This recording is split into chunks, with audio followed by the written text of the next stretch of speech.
Hello YouTube, and welcome back to Be a Loser. In this video, we're going to talk about the big lie that you're told about type 2 diabetes. There are actually many untruths thrown around about type 2 diabetes, but the biggest of them all is that T2D is a chronic and progressive disease. If you've been diagnosed with T2D, or even if you haven't, you've probably heard this so-called fact. It's so aggressively reinforced by healthcare professionals as well as television that no one even gives a thought as to whether or not it's actually correct. Even the diabetes experts agree about this diagnosis. The American Diabetes Association says on their website, "Fact, for most people, type 2 diabetes is a progressive disease. Eventually, oral medications may not be enough to keep blood glucose levels normal. Using insulin to get blood glucose levels to a healthy level is a good thing, not a bad one." Additionally, Diabetes Australia has this on their website.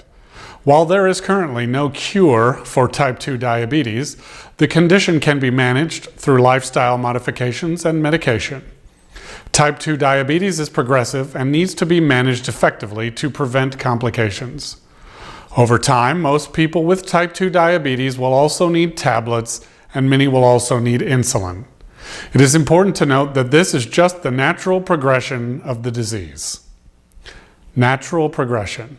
Wow, that makes it sound totally inevitable, doesn't it? If you've been diagnosed with T2D, just accept it. It's going to get worse, right? But not to worry, you can always go on dialysis if your kidneys fail. This line of thinking has become so ingrained that when I personally reached out to diabetics to share the information that I found in Dr. Fung's blog, they simply would not listen to me. Some even actively worked to keep me from even discussing it, telling me that I would be giving false hope. They've become resigned to the fact that there is no hope. But there's a little problem with calling T2D chronic and progressive. It just isn't. There are lots of people that want you to believe that it is. There is a lot of money to be made from you being sick, a lot of pockets to line. It doesn't benefit all of those people for you to know that T2D is actually a fully reversible, curable dietary disease. You can't sell drugs to people who aren't sick. So now the question you'll be asking is, so why do people believe it? Well, in order to answer that, we need to understand diabetes. T2D is characterized by high blood sugars known as blood glucose or BG. Now in type 1 diabetes, the BG is elevated because of a lack of insulin to drive the glucose out of the blood and into the cells. But T2D is not caused by a lack of insulin, but instead too much. This is caused by insulin resistance, to which I've referred in some other videos. So simply put, with T2D, there's plenty of insulin in the body, but it just doesn't work very well. So how do we progress to being a type 2 diabetic? Well, in general, we see a low rise in blood sugars over approximately 15 years before a T2D diagnosis. And as one would suspect, there is a rise in insulin resistance right along with it. And this creates a very vicious cycle.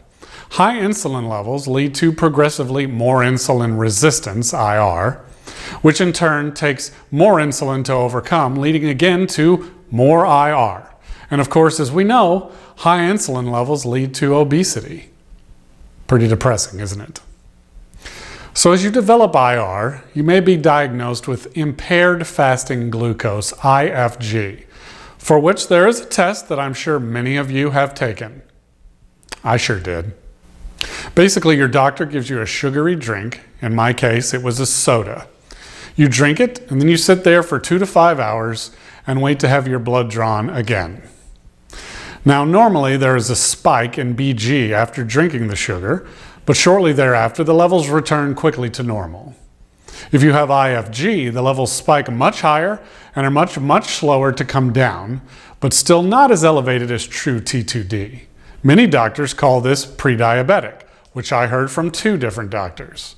This somewhat reinforces the chronic aspect of T2D and prepares you to just accept it without question. But again, this is false.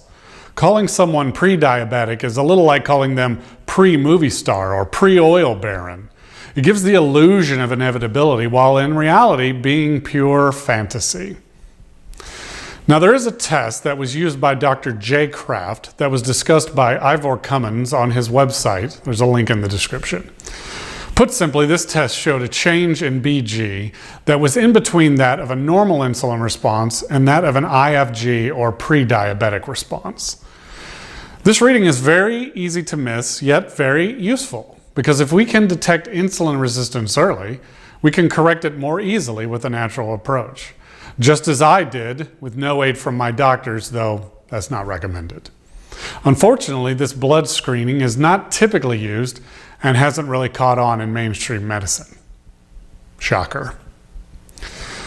Now, because of IR, blood sugars continue to rise slowly over several years, a decade or so. The body is constantly producing more and more insulin to keep BG at normal levels. But then suddenly the insulin levels start to fall because they can no longer keep up with the BG. And of course, blood sugar skyrockets. That's when you're diagnosed with T2D. At this point, we have cells in the pancreas that are failing. These are called beta cells, and they produce the hormone insulin. Slowly, these cells die one by one, leading to doctors to the belief that T2D is chronic and progressive. So they tell you that you're just going to have to accept the fact that from now on, you will have to take medication for the rest of your life. And that sounds really believable, right? Except that for 98% of people, it just isn't the truth. And we'll discuss why in the next video in this series.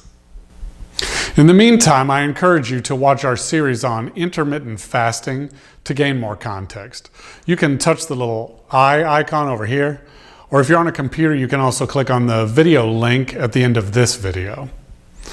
As always, we encourage you to like our videos, comment on them, and of course, subscribe to the channel so you can be updated to new content. And until our next video, keep being a loser.